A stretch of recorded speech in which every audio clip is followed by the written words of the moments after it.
Purpose of this video is to document the solution to two, possibly three, possibly four problems that we were having with this Kenmore model 110-475-12602.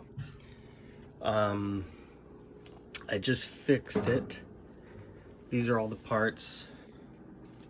The machine is totally taken apart. I haven't reassembled it.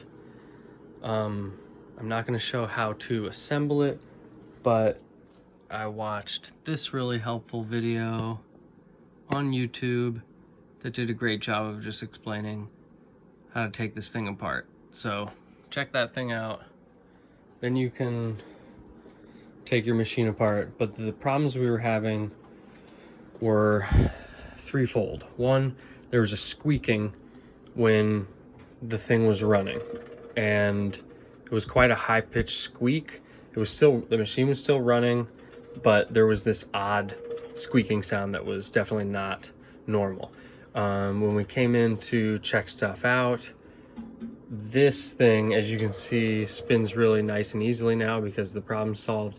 But before, it would just spin like a little bit and then stop. So you could tell, you could just feel there was some friction. Something must have been caught somewhere, and that was rubbing against the drum, causing the squeaking and the friction, the slowing.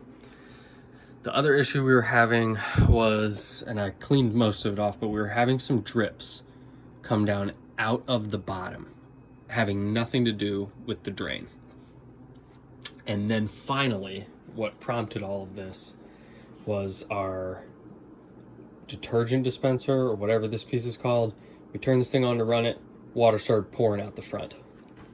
So took it apart, and what it was some underwear, some lacy lady underwear, slipped through, oops, that little crack, got outside the drum, and with it running and spinning, worked its way up until it got to this drain point. And since it was such a large clump and there's a little bump right there, it locked in right there and started coming out into this piece. So this piece is normally just like that. Okay. So once it was out, it was easy to fix.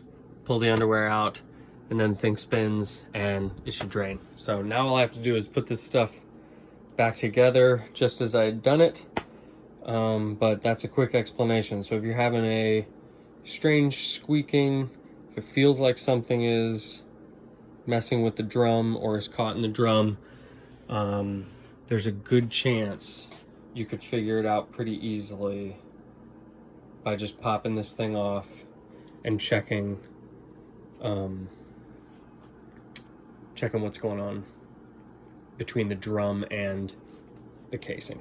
So, all right, hope that helps.